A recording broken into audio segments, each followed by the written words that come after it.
اس نے پیچھے سے کمرے کا دروازہ بند کر دیا۔ ابھی میں کمرے میں داخل ہی ہوئی تھی اور مجھے اندازہ ہی نہیں تھا کہ وہ میرے پیچھے کھڑا ہے۔ میں بہت زیادہ گھبرا گئی تھی۔ اس نے مجھے پیچھے سے کس کے پکڑ لیا۔ کمرے میں بس ہلکی سی روشنی تھی۔ اس ٹائم پر کچھ بھی سمجھ نہیں آ رہا تھا۔ قاسم، یہ تم ہو نا؟ اس نے کہا۔ بس کچھ مت کہو، اس لمحے کو محسوس کرو۔ اس نے مجھ پر اپنی گرفت اور مضبوط کی۔ اس کے بعد اس کے ہاتھ میرے پیٹ پر رینگنے لگے۔ مجھ پر بھی ایک مدہوشی سی چھا رہی تھی۔ میں نے اس کے ہاتھوں سے اپنے آپ کو چھڑوانے کی کوشش کی مگر میں ناکام رہی کیونکہ اس کی گرفت بہت مضبوط تھی۔ اب آپ چھوڑیں گے مجھے یا ایسے ہی پکڑ کے کھڑے رہیں گے؟ اس نے بہت ہی معصومیت سے کہا۔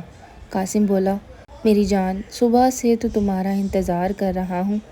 آخر تمہیں سمجھ کیوں نہیں آتا؟ جب میں تمہیں بلایا کروں تو فوراً آ جایا کرو۔ جس پر علینا مسکرائی۔ دیکھیں، اتنے کام ہوتے ہیں، اگر میں سارا دن کمرے میں بیٹھی رہوں گی تو کام کون کرے گا؟ آخر نوکروں سے بھی تو کام کروانے ہی پڑتے ہیں نا۔ ابھی چند دنوں پہلے ہی قاسم اور علینا کا نکاح ہوا تھا۔ یہ ایک خفیہ نکاح تھا۔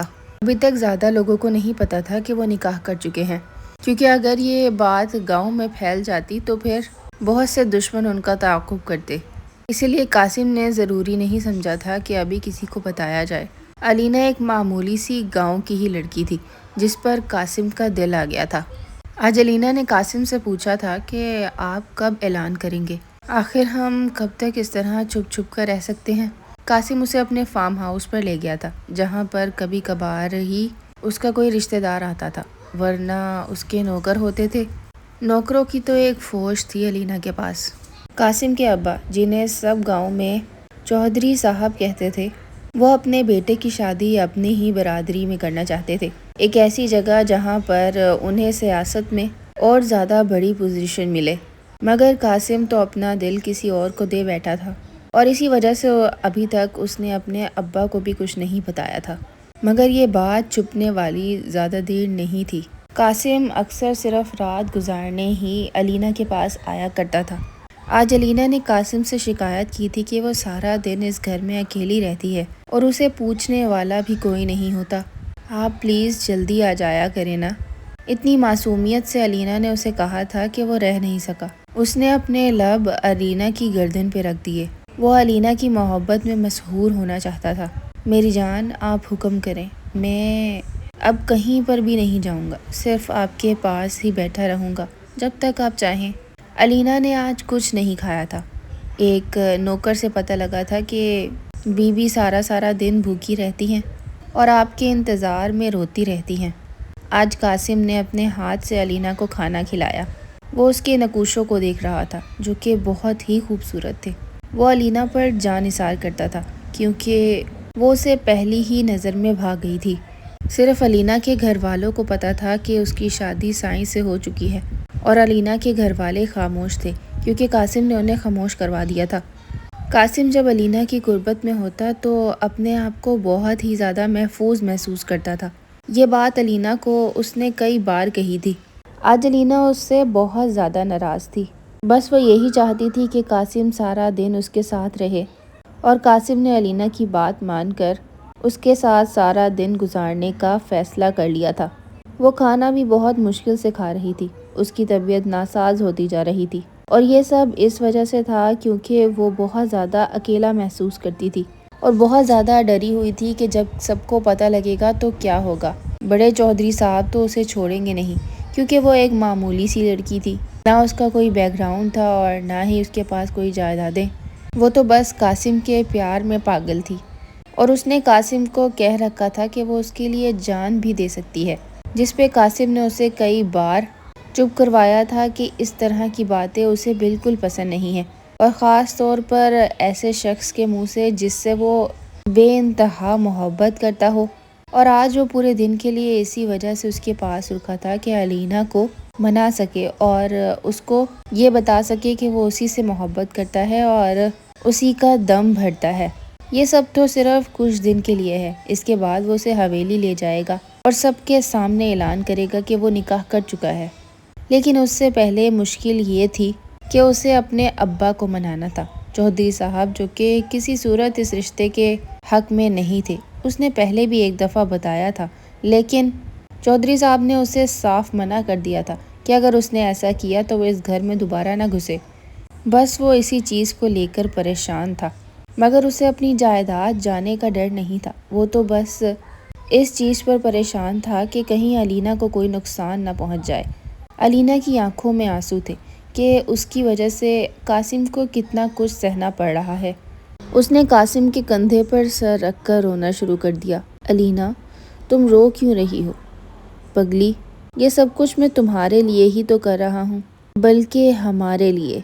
जिस पर अलीना ने कासिम को कहा कि आप मेरे लिए ये इतना सब कुछ कर रहे हैं, और इसी बात का तो मुझे दुख है कि अपने ख़ानदान से आपको मेरे लिए लड़ना पड़ेगा। इसके बाद कासिम ने उसका चेहरा उठाया, उसके लबों को अपने लबों के करीब किया। वो उसकी खुशबू को महसूस करना चाहता था। अलीना ने मुकम्मल तौर पर अपना आप कासिम को सौंप रखा था। अलीना के हाथ कासिम के कंधों पर थे। कासिम ने अपने लब अलीना के नर्म लबों पर रख दिए और अब वो उसके ऊपर अपनी शिद्दतें लुटा रहा था।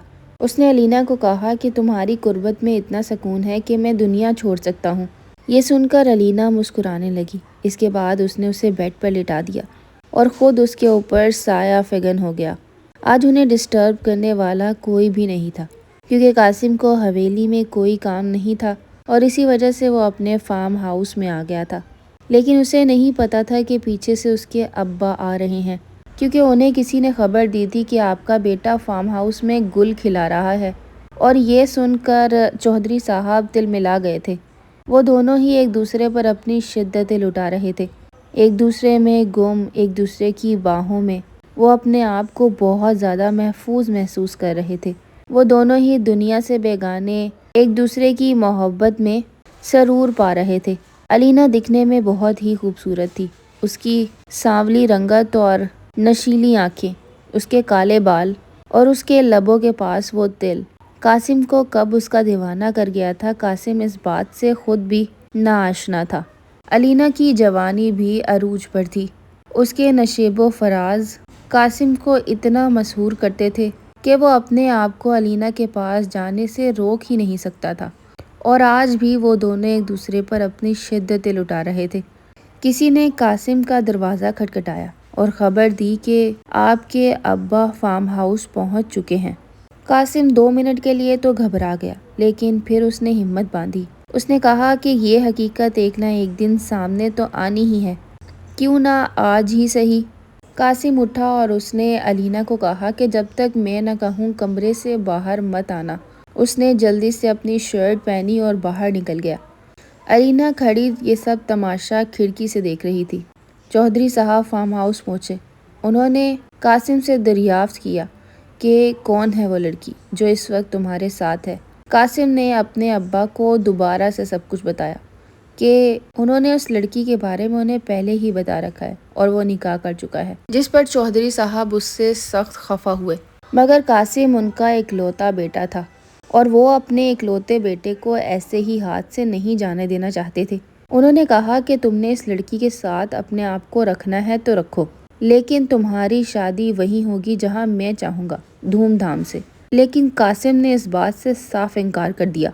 उसने अपने अब्बा को कहा कि मैं शादी कर चुका हूँ और बहुत जल्दी ऐलान भी कर दूंगा, मुझे किसी और लड़की से शादी नहीं करनी। अलीना मेरी ज़िंदगी में तब आई जब मैं बहुत ज़्यादा अकेला था और आपको तो इस बात का अंदाज़ा भी नहीं है। कासिम के अब्बा उससे खफा थे, लेकिन उसकी बात वो समझ चुके थे कि वो अलीना को अब छोड़ने वाला नहीं है, क्योंकि वो उन्हीं का खून था और वो उसको अच्छी तरह से जानते थे।